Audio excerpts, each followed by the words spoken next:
এক শকুনের বাচ্চা বায়না করলো, বাবা আমি মানুষের মাংস খাবো। বাবা বলল, একটু অপেক্ষা করো, সন্ধ্যায় তোমার জন্য মানুষের মাংস নিয়ে আসবো। সন্ধ্যায় শকুন এক টুকরো মাংস তার ছেলের জন্য নিয়ে আসলো।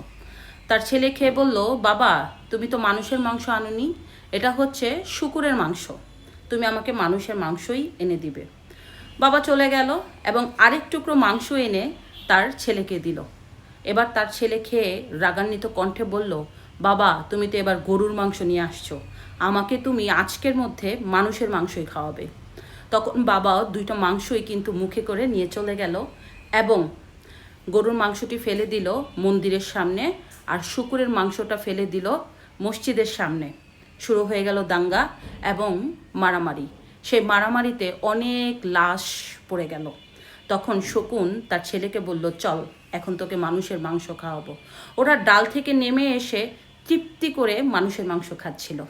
তখন খেতে খেতে শকুনের বাচ্চা শকুনকে বলল, বাবা তুমি হঠাৎ করে এত মানুষের মাংস সন্ধান কিভাবে পেল?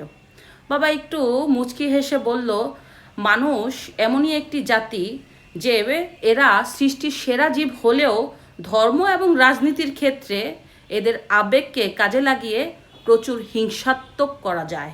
তখন শকুনের ছেলে বলল, তাহলে বাবা তুমি তো রাজনীতিকে কাজে লাগাতে পারতে, এতগুলি মানুষের লাশ পড়তো না। তখন বাবা আবারও মুচকি হেসে বলল, হ্যাঁ তুমি ঠিকই বলেছ, আমি রাজনীতিকে কাজে লাগাতে পারতাম, কিন্তু তুমি আজকের মধ্যেই মাংস খেতে চাইলে, তাই আমি ধর্ম একটা আবেগের জায়গা, এটাকেই কাজে লাগালাম। এবং রাজনীতি একটা জটিল এবং কূটকৌশল, এটা শুরু হয় দেরিতে কিন্তু শুরু হলে থামে না, এটারও কিন্তু লাশের মিছিল অনেক বড় হয়। তখন শকুনের ছেলে হেসে বলল, বাবা তোমার তো অনেক বুদ্ধি। শকুন বলল, আরে বেটা এটা তো আমি মানুষ থেকেই শিখেছি।